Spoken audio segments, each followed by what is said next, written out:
أعوذ بالله السميع العليم من الشيطان الرجيم من همزه ونفخه ونفثه بسم الله الرحمن الرحيم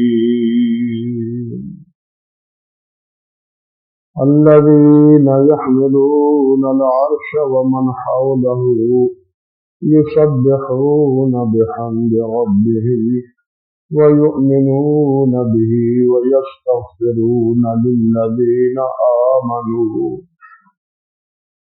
ربنا وسعت كل شيء رحمة وعلما فاغفر للذين تابوا واتبعوا سبيلك وقهم عذاب الجحيم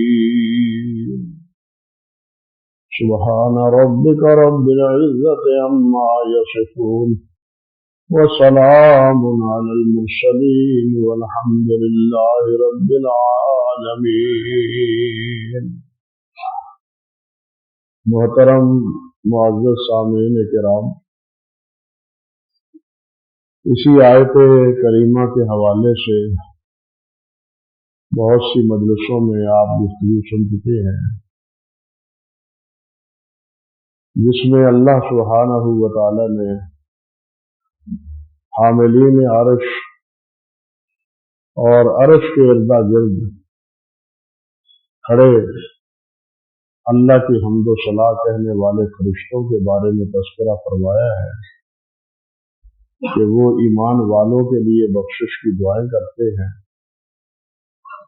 اور ان الفاظ سے عرض گزار ہیں: اے ہمارے پروردگار، تیری رحمت ہر چیز کو گھیرے ہوئے ہے، تیرا علم بھی ہر چیز کو گھیرے ہوئے ہے۔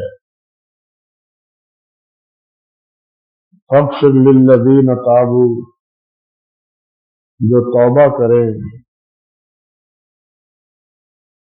اپنے گناہوں کی معافی مانگ لیں، تیری طرف رجوع کریں، ان کو بخش دے، معاف فرما دے۔ واتبعوا سبیلک، اور وہ تیرے راستے کی پیروی کریں، تیرے راستے کے پیروکار بن جائیں۔ وقہم عذاب الجحیم، انہیں جہنم کے عذاب سے بچا۔ اللہ اکبر کبیرہ۔ یہ ہے ان نورانی مخلوق کی دعا، زمین پر بسنے والے انسانوں اور ایمان والوں کے لیے۔ گزشتہ خطبے میں عرض کر رہا تھا کہ بخشش ان کے لیے جو توبہ کریں اور توبہ کر کے واتبعوا سبیلک، تیرے راستے کے پیروکار بن جائیں، گویا اپنی اصلاح کر لیں، فرمانبرداری کی راہ اختیار کر لیں، تمرد نافرمانی اس کو چھوڑ دیں، تیرے راہ کے راہ رو بنے، ان کو بخشی۔ یہ سبیلہ کا لفظ بڑا معنی خیز ہے، اس میں اللہ کا وہ راستہ مراد ہے جو اللہ ذو الجلال والاکرام نے حضرات انبیاء کرام علیہ السلام کے ذریعے اپنی اطاعت اور اپنی فرمانبرداری پر قائم رکھنے کے لیے بنی نوع انسان کو عطا فرمائی تھی انبیاء کے ذریعے۔ اور یہی وہ بات ہے جس کا بالکل ابتدا ہی میں اللہ رب العزت نے آدم علیہ السلام کو اس دنیا میں بھیجتے ہوئے فرمایا تھا کہ اگر فَإِمَّا يَأْتِيَنَّكُم مِّنِّي هُدًى فَمَن تَبِعَ هُدَايَ فَلَا خَوْفٌ عَلَيْهِمْ وَلَا هُمْ يَحْزَنُونَ۔ تم جا رہے ہو، ایک بات پلے باندھ لو، میری ہدایت آئے گی، ہدایت کس کی طرف سے ہے؟ اللہ کی طرف سے۔ اللہ جس کو چاہے ہدایت دے، جس کو چاہے نہ دے، لیکن اللہ کے ہاں کوئی اندھا ضابطہ نہیں ہے معاذ اللہ شما سکتی۔ اللہ ہر ظاہر اور پوشیدہ بات کو جانتے ہیں، اور وہ ہمارے دلوں میں پیدا ہونے والے کھٹکے اور احساسات اس سے بھی آگاہ اور واقف ہیں۔ اسے معلوم ہے کہ ہم کتنا صدق دل سے اللہ کے راستے کے متلاشی ہیں، اور کتنی ریاکاری اور کتنی محض زبان سے الفاظ کی اداکاری یہ ہم کر رہے ہیں۔ جو دل و جان سے اللہ رب العزت کی تابعداری چاہتے ہیں، اللہ ذو الجلال انہیں اپنے راستے کی ہدایت دے دیتا ہے۔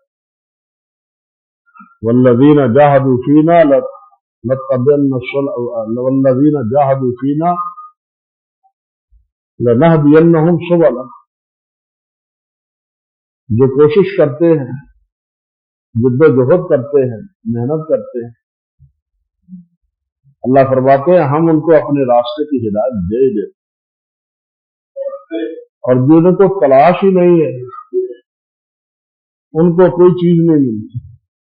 ہمیشہ تلاش کرنے والوں کو کوئی چیز ملتی ہے، جو تلاش کرنے والا ہی نہ ہو اس کو کچھ نہیں میسر آتا۔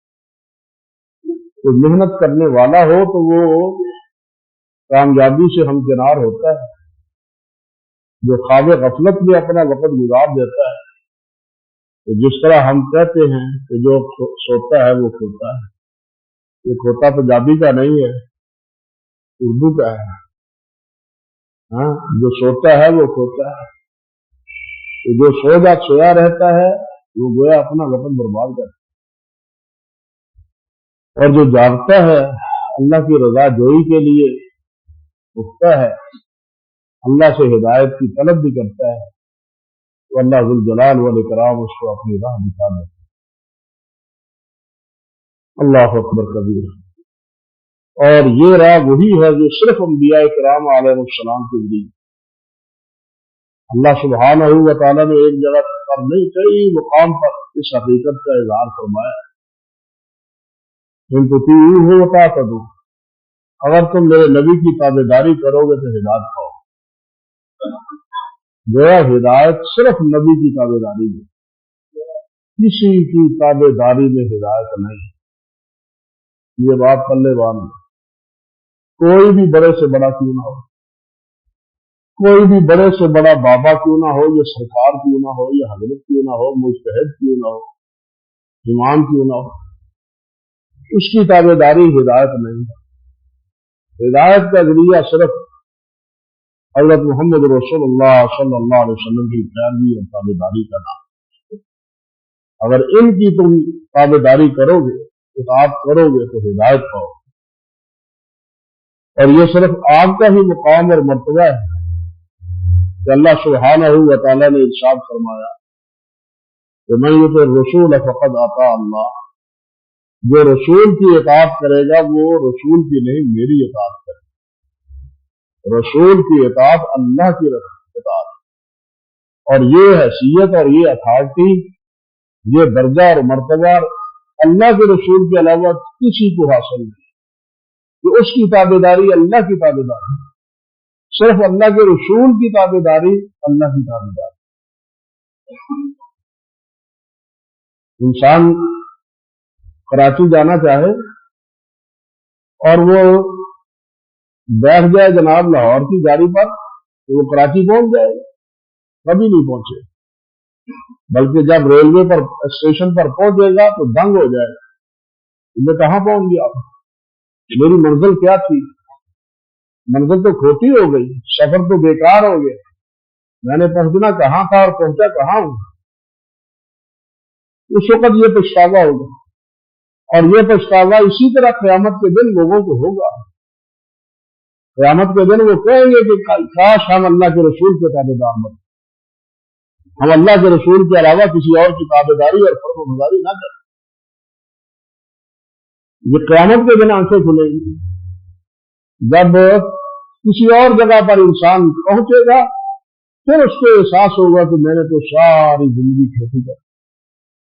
نبی علیہ الصلوۃ والسلام حدیث مبارکہ اس حوالے سے بہت زیادہ ہے، قرآن مجید کی آیات مبارکہ ہی کی طرح.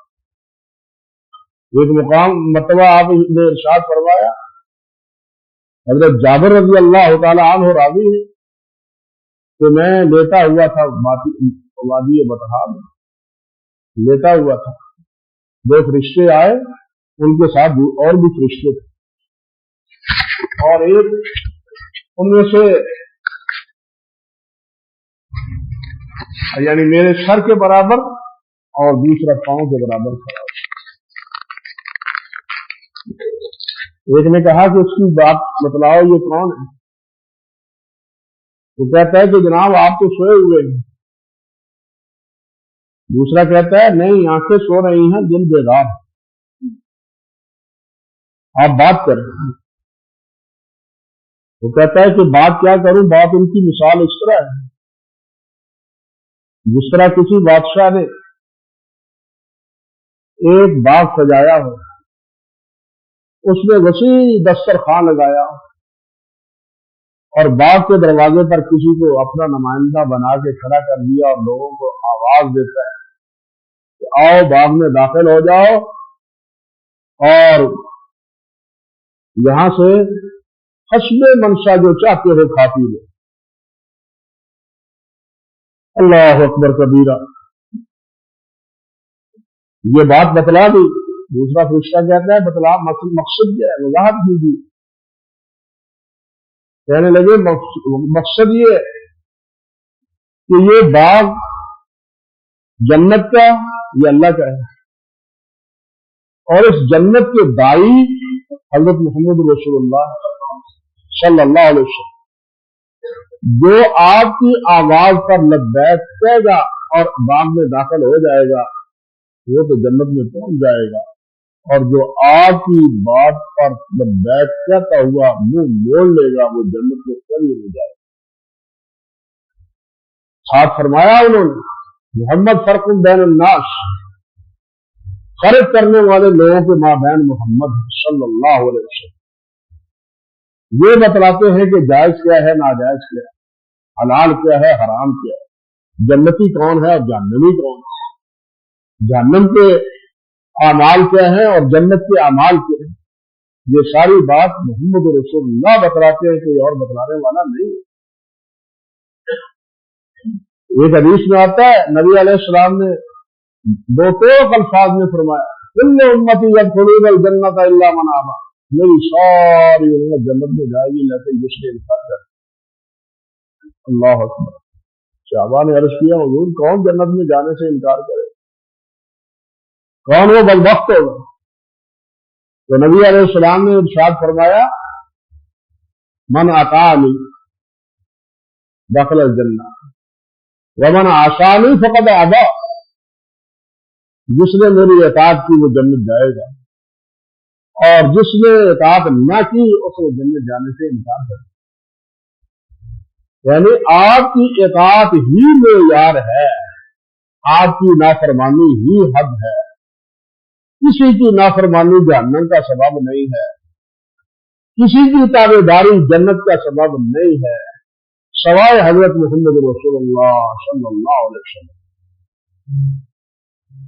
حضرت ابوبکر صدیق رضی اللہ تعالی عنہ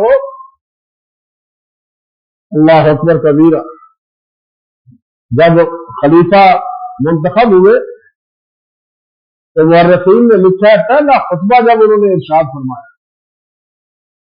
تو اس خطبے میں جو باتیں انہوں نے ارشاد فرمائی ان میں سے ایک یہ بھی تھی کہ اگر میں اللہ کے رسول کی اطاعت کروں تو میری بات ماننا، اگر میں اللہ اور اللہ کے رسول کی اطاعت نہ کروں تو میری بات نہ ماننا.